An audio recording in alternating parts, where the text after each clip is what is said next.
দর্শক, সাধারণত উত্তরপ্রদেশের পৃথিবীর শাসিত রাজ্যগুলো প্রচণ্ড পরিমাণে অমানবিক এবং একের পর এক ধর্ষণ হতেই আছে। আজ দেখাবো আমাদের পশ্চিম বাংলার বুকে দক্ষিণ ২৪ পরগনার ক্যানিং থানায় একজন কনস্টেবল, লেডিস কনস্টেবল, এবং তাকে ধর্ষণ করা হয়েছে। দর্শক, এটা কেন যেন একটা মর্মান্তিক ঘটনা। আজ পুলিশের কাছে একজন পুলিশ যদি সুরক্ষিত না থাকে, তাহলে সাধারণ মানুষের সুরক্ষিত কোথা থেকে আসবে? দর্শক, বলার বক্তব্য এইটা যে ক্যানিং থানায় একজন কনস্টেবল নিয়ে, অর্থাৎ একজন মা, একজন বোন, তাকে ধর্ষণ হতে হলো। অভিযোগ উঠেছে ক্যানিং থানার এসআই এর উপরে। এই এসআই এর উপরে যে অভিযোগটা এসেছে, দর্শক, এই বিষয়ে আমরা একটু শুনে নিই, তারপরে এই বিষয়ে কিছু কথা আলোচনা করব। আজ আমরা সাধারণ মানুষ যদি নিরাপত্তাহীনতায় ভুগি, আমরা প্রশাসনের কাছে দ্বারস্থ হই, কিন্তু সেই প্রশাসন যদি রক্ষক নিজেই যদি ভক্ষক হয়, তাহলে আমরা কার উপরে বিশ্বাস করব? দর্শক, চলুন আগে আমরা এই ভিডিওটা দেখি, তারপরে এই বিষয়ে কিছু কথা আলোচনা করব। ক্যানিং থানার পুলিশ কোয়ার্টারে একজন মুসলিম মহিলা কনস্টেবলকে রীতিমতো তাকে ধর্ষণ করে খুন করা হয়েছে, এমনটাই অভিযোগ উঠেছে একজন এসআই এর বিরুদ্ধে। হ্যাঁ, পুলিশের হাতে কনস্টেবল খুন এবং ধর্ষণ, এমনটাই অভিযোগ উঠছে। পশ্চিমবাংলার মাটিতে পুলিশের হাতে পুলিশ নিরাপদ নয়।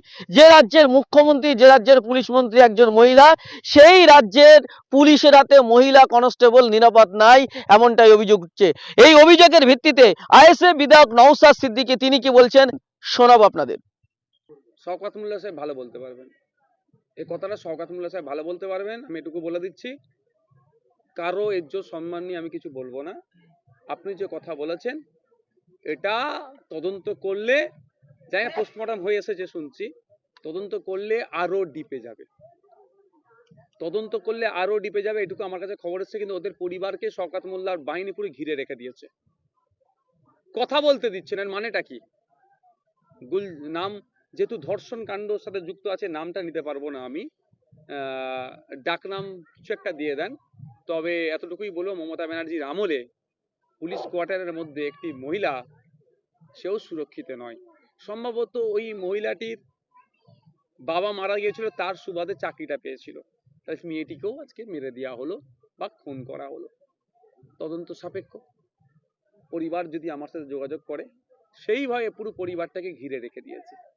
তো আমার ভিডিও যদি পৌঁছায়, আমি এতটুকুই বলবো, পরিবারের আবার ডিমান্ড করা দরকার ম্যাজিস্ট্রেটের উপস্থিতিতে পোস্টমর্টম। একবার পোস্টমর্টম হয়ে এসেছে, আমি ভরসা করতে পারি না। রেপ হয়েছে না কি হচ্ছে আরো ডিপলি একটু তদন্ত করুন বলবো আমি। আমার কাছে খবর আছে, কিন্তু আমি এই মুহূর্তে বলতে পারছি না। আমারও কিছু বাধ্যবাধকতা থাকে। তবে ডবল যদি সঠিকভাবে তদন্ত করা হয়, পোস্টমর্টম যদি সঠিকভাবে হয়, এতটুকু বলছি, একটা জান না একাধিক জান মরেছে সেটাও দেখতে পাবেন। জান মানে জীবন, আমি এতটাও ডিপলি বলে দিলাম। একটা জীবন গেছে না একাধিক জীবন গেছে, সেটাও পাওয়া যাবে তদন্ত করলে। বাংলার মানুষকে বলবো, আমার কথাটা যদি কেউ বুঝতে পারেন, বুঝে যান। আমি এর থেকে বেশি ডিপলি বলতে পারছি না। কিছু বাধ্যবাধকতা আমার থেকে যায়। আমি রিপিট, একটা জীবন গেছে না একাধিক জীবন গেছে, সেটা সঠিকভাবে পোস্টমর্টম করলে বোঝা যাবে। মানে বুঝতে পারছেন আমি কি ইঙ্গিত দিচ্ছি? এটা জোর জবস্তি হয়েছে এই কাজটা। আমি এটাও বলছি, শওকত মোল্লা সাহেব কি দায়িত্ব নিয়ে কি করে দেখবো? কি করবে? ওই আমাদের চালতা বেরিয়ার তৃণমূলের নেতা রাজ্জাক খাঁকে খুন করলো, তার আশপাশের লোকেরা তার স্ত্রীকে একটা 10,000 টাকার মাইনে চাকরি দিল, আর একটা স্কুটি দিয়ে দিল, খুনটা ধামাচাপা দিয়ে দিল। এটাও হবে? এসআই এর নামে অভিযোগ আছে, তাও আমি বলছি এসআই একজন এর সাথে যুক্ত আছে, দেখলে তদন্ত করলে এসআই বেরিয়ে আসবে। পারবে? শওকত মোল্লা দম আছে? ওই এসআইদেরকে নিয়ে তো গুন্ডামি মস্তানি করে, ওই এসআই এর বিরুদ্ধে কিভাবে দাঁড়াবে? গেল কি একটা গরিবের মেয়ে, যাবে কবরে, যাবে দাফন হয়ে যাবে, কাজ শেষ। জানাজার কেউ পড়াবে? শওকত মোল্লা সাহেব যেমন আপনার রাজ্জাক খান শুনেছিলাম তো জানাজারটুকুও পড়েনি, তো জানাজারও পড়বে না ওই মেয়েটি। ঠিকভাবে হবে কি করে? কার হাতে দায়িত্বভার সামলাতে দিয়েছেন আপনারা? দায়িত্বভার সামলানোর দায়িত্ব তো ভুল লোকের হাতে দিয়েছেন, নিরাপদ কিভাবে থাকবে? আপনারা বলে এই মমতা ব্যানার্জির আমলে একটা কোনো সঠিক পদক্ষেপ নিয়েছে দেখেছেন? সিট গঠন করে ছেড়ে দেয় এসআইটি এসআইটি এসআইটি, কিন্তু এন্ড অফ দ্য ডে এসআইটির ভূমিকা কি? কি কি ফিডব্যাক দিয়েছে? ফল কি হয়েছে? জিরো। এক্ষেত্রেও বলছি আমি আমি আমি হয়তো ডাইরেক্ট না বলে ইনডাইরেক্টলি আমি সব বলে দিয়েছি। এবার বাংলার মানুষ এটা নিয়ে কি বলবে দেখো, ওর পরিবার কি বলে দেখুন। পরিবার যদি মনে করে সরকার সাহেব ঘিরে রেখেছে বলে কথা বলা যাবে না, এখনো বলছি পরিবার যদি আমার ভিডিওটা পৌঁছায় যে আপনারা ইমিডিয়েট ডিমান্ড করুন, দাফন করবেন না, জানে মেরে দেবেন, আপনারা মারবে না। আপনারা আর আপনার মিডিয়ার মানুষ একটু যান, ওখানে অনুরোধ করছে একটু যান। দ্বিতীয়বারের জন্য ময়না তদন্তের কথা বলতে বলুন পরিবারকে, যে আমরা দাফন করব না, জানাজা করব না, এই লাশ পড়ে থাকলো, দ্বিতীয়বার ময়না তদন্ত হবে, তাও কেন কিসের? এতে আপনার ম্যাজিস্ট্রেটের উপস্থিতিতে। যদি দ্বিতীয়বার ময়না তদন্ত হয়, প্রথমবারের ময়না তদন্ত কি হয়েছে আমি বলতে পারবো না, দেখবেন একটা জান নয় হয়তো একাধিক জান আছে, জীবনকে হত্যা করেছে, মিলিয়ে নেবেন। আরো চাপা দিতে গেছে। শওকত মোল্লা আর নাই, তাহলে আমার রাজ্জাক খাঁর যারা খনি তারা ঘুরছে কেন? রাজ্জাক খাঁ তৃণমূলের লোক, কিন্তু ভাঙড়ের তো ভোটার, তাহলে আমাদের ভাঙড়ের খুনি যারা হয়েছে তারা বাইরে বেরিয়ে ঘুরছে কেন? কথা আছে, কোনো কথা বলছে? শাস্তি কি করে? এখনই যদি 3 মাস হলো না জামিন পেয়ে যাচ্ছে, মানে শাস্তি আর পাবে মনে হয়? নাই, পাইয়ে দেবে। দেখবেন ওর পরিবারের ভাইটাই কেউ থাকলে একটা ওই 10,000 টাকার একটা চাকরি ধরিয়ে দেবে, ওই স্কুটির বদলে একটা বড় বাইক কিনে দেবে, এইটাই নাই হবে, এর বাইরে কিচ্ছু হবে না। বাংলার মানুষকে বলবো দেখুন কিভাবে অত্যাচারিত হচ্ছে। চাকরি নাই, যদি একটা চাকরি পেয়েছিল সেই মেয়েটির সাথে কি অন্যায় হয়েছে। আমি আবারও রিপিট করছি, সঠিকভাবে যদি পোস্টমর্টম হয়, ওই একটা জান যায়নি, একাধিক জান গিয়েছে, অর্থাৎ একাধিক মৃত্যু হয়েছে। আজকে হুমায়ুন কবিরের বাড়িতে পুলিশ গেছে এবং হুমায়ুন কবিরের ছেলেকে এই মুহূর্তে গ্রেফতার করা হয়েছে, কি বলবেন এটা? কি কারণে গ্রেফতার করেছে? কি কারণে এখন জানা যাচ্ছে না, পুলিশ বলছে। তো দর্শক, আপনারা শুনলেন একজন ডিজিটাল মিডিয়ার সাংবাদিক, তিনি এ বিষয়ে পীরজাদা নওশাদ সিদ্দিকী অর্থাৎ মাননীয় বিধায়ক, ভাঙড়ের বিধায়ক, তাকে প্রশ্ন করলেন যে এই মহিলা কনস্টেবল যে রেপ হয়েছে এ বিষয়ে আপনার বক্তব্য কি? তিনি বললেন যে এটা একটা আশ্চর্যজনক ঘটনা, এটা ভাবার কোনো বিষয় নয়, কারণ এই রাজ্যে এইরকম অনেক ঘটনাই ঘটে। আজকে দেখা গেল, আমি মেয়েটার নাম নিতে পারছি না কারণ এটা হচ্ছে একটা ধর্ষণের মামলায় অধীনে রয়েছেন, সেহেতু আমি নাম নেব না, যাই হোক একটা নাম ধরুন। আর তিনি বলতে চাইছেন যে এটা এমএলএ শওকত মোল্লা সাহেব তিনি গার্ড দিয়ে রেখেছে যাতে করে কোনো সাংবাদিক বা কোনো আমার সঙ্গে না কোনো যোগাযোগ, অর্থাৎ নওশাদ সিদ্দিকী সাহেবের সঙ্গে যাতে না যোগাযোগ করে, সেই জন্য তিনি বলতে চাচ্ছেন। তিনি তো নিজেই পুলিশ মন্ত্রী, মমতা বন্দ্যোপাধ্যায়কে তিনি তোপ দাগলেন এবং বললেন যে তিনি তো নিজেই পুলিশ মন্ত্রী, তার কি ক্ষমতা নেই যে এটা সঠিক বিচার করা? নিশ্চয়ই তার ক্ষমতা আছে, কিন্তু তিনিই তো মুখে বড় বড় কথা বলে থাকেন। তিনি নিরপেক্ষভাবে তিনি আবার পুনরায় ময়নাতদন্ত করুক, এটা আপনার ম্যাজিস্ট্রেট পুনরায়, তাহলে দেখা যাবে এর ভিতরে একাধিক প্রাণ চলে গিয়েছে। তিনি এটাই বলতে চাইলেন। দর্শক, জানি না তো এই বক্তব্যগুলো নওশাদ সিদ্দিকী সাহেব তিনি রাজনীতি করতে চাইছেন কিনা। যদি রাজনীতি করতে চায় তাহলে সেটা ভিন্ন, আর যদি সত্যি কথা তিনি প্রতিবাদের ভাষা তিনি মানুষকে প্রতিবাদ করতে সাহায্য করেন, তাহলে নিশ্চয়ই তিনি ঠিকই বলেছেন। এবারে দেখার বিষয় হচ্ছে যে ক্যানিং থানার যে এসআই আছে তার উপরে যে এই জড়িত বলে একটা সূত্র মারফতে খবরগুলো দেখা যাচ্ছে সামাজিক যোগাযোগ মাধ্যমে।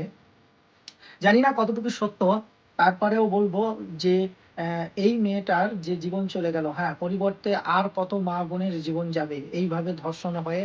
যারা ধর্ষক তারা দিনের পর দিন তাদের সাহস আরো বাড়তে চলেছে। দর্শক, যাতে করে এদের বিচারটা কঠোর থেকে কঠোর হয় সেই দাবি তোলা উচিত। সে কোনো ধর্ম, কোনো বর্ণ, কোনো রাজনীতি রং থেকে তাকে বিচার করলে দর্শক সঠিক বিচার হবে না। যেই দলেরই হোক, ধর্ষককে ধর্ষক হিসেবেই চিহ্নিত করে সংবিধানে যা তার সাজা দিয়েছে সেই সাজা আশা অবশ্যই করা উচিত, যেটা আমাদের দেশের স্বচ্ছতা রাখার জন্য, যাতে করে এই সমস্ত অনৈতিক কাজ এবং ধর্ষণকারীকে অন্ততপক্ষে এই কঠোর শাস্তি পেলে যাতে ভয় পায়। দর্শক, আমরা দেখেছি নার্সের মেয়েকে রেপ করার কারণে সেখানে দেখা গেল আন্দোলনের পর আন্দোলন। অবশেষে সেটা অনেকদিন পরে অনেক জল ঘোলা হলো। তারপরে কয়েকজনকে অ্যারেস্ট করলো। আচ্ছা ঠিক আছে। দর্শক, যে প্রাণটা চলে গিয়েছে সেই প্রাণটা কি আবার ফিরে আসবে? আসবে না। অর্থাৎ এখানে অনেক জল ঘোলা হলো, অনেক রাজনীতি হলো, অনেক চিন্তাধারা হলো। লাস্ট পর্যন্ত গিয়ে কোনো কিছু আমরা দেখতে পেলাম না। শুধু অ্যারেস্ট করলো, নিয়ে চলে গেল। ব্যাস। আচ্ছা, এরকম দুর্ঘটনা আমরা প্রায়ই দেখে থাকি বিভিন্ন রাজ্যে। আর সেটা আমাদের রাজ্যেও দেখছি। তো বলার বক্তব্য, দেশের আইন ব্যবস্থা আরো কঠোর হওয়া দরকার। এটা হচ্ছে আমরা সামাজিক যোগাযোগ মাধ্যম বা ডিজিটাল মিডিয়া আমরা যখন খবর উপস্থাপনা করি, তখন আমরা জাত, বেদ ও রাজনীতি রং দেখে আমরা কোনো নিউজ করি না দর্শক। সঠিক যেটা সেটা আমরা তুলে ধরি এবং সেটা নিরপেক্ষভাবে যেই যাই দল করুন না কেন, ধর্ষক যদি সত্যিকারের ধর্ষণ করে থাকে আর সেই মার্ডারটা সত্যিকারের ধর্ষণ করে যদি মারা হয়, যদি ময়নাতদন্ত করার প্রয়োজন হয় করা উচিত এবং তার যোগ্য শাস্তি আহ, সরকারকে এটা লক্ষ্য রাখা উচিত এবং তাকে সেরকম ব্যবস্থা নেওয়া উচিত। শওকত মোল্লা সাহেবের বিরুদ্ধে নওশাদ সিদ্দিকী এমএলএ তিনি বলছেন যে শওকত সাহেব তো ঘিরে রেখেছে, তিনি এসআই এসআই এর সঙ্গে তার খুব ফ্রেন্ডলি, তিনি ওদের নিয়ে গুন্ডামি মস্তানি করে, গুন্ডামি মস্তানি গুলো করে বেড়ান, তো তাদের বিরুদ্ধে কি মুখ খুলবেন? হ্যাঁ দর্শক, যে কথাটা নওশাদ সিদ্দিকী সাহেব বলছেন, এটা তো নওশাদ সিদ্দিকী বলে দিলেন। তো সামাজিক যোগাযোগ মাধ্যমে দেখা যাবে, দেখা যাবে যে এর প্রতিক্রিয়া শওকত মোল্লা সাহেব কি দেন এবং এই যে ক্যানিং এ যে ধর্ষণ হয়েছে একজন কনস্টেবল মহিলা, এর হয়ে শওকত সাহেব তিনি কি পদক্ষেপ নেন। তো তিনি বললেন শওকত সাহেব তিনি কি আর করবেন, বড়জোর একটা চাকরি দেবেন তার আত্মীয়কে। তো তার বেলায় স্কুটি দিয়েছে আর নওশাদ সিদ্দিকী বলছে এর বেলা হয়তো একটা বাইক দিয়ে দেবে, এর আত্মীয়কে দিয়ে ঘুরিয়ে দেবে, 10,000 টাকার একটা জব দিয়ে দেবে। তো মূলত এটা দিলেও কি সেই প্রাণটা ফিরে আসবে? দর্শক বলেছেন খুব গুরুত্বপূর্ণ কথা। দেখা যাক, এটা বিচারাধীন ব্যাপার আছে। আমরা দেখতে থাকবো, আপনারাও সঙ্গে থাকুন, দেখতে থাকুন পরবর্তীতে কি হয় এটা নিয়ে। তো যাই হোক দর্শক, ভিডিওটা আপনাদের কাছে কেমন লেগেছে আপনারা অবশ্যই কমেন্ট করে জানাবেন। আর ফেসবুক থেকে দেখলে অবশ্যই নিউজ 14 বাংলা চ্যানেলটাকে আপনারা ফলো দিয়ে পাশে থাকবেন। আর যারা ইউটিউব থেকে দেখছেন অবশ্যই নিউজ 14 বাংলা ডিজিটাল মিডিয়াকে আপনারা সাবস্ক্রাইব করে পাশে থাকবেন, যাতে করে আমাদের বানানো ভিডিওটা সর্বপ্রথম আপনারা দেখতে পারেন। ততক্ষণ আপনারা ভালো থাকুন, সুস্থ থাকুন। দেখা হচ্ছে পরবর্তী ভিডিও।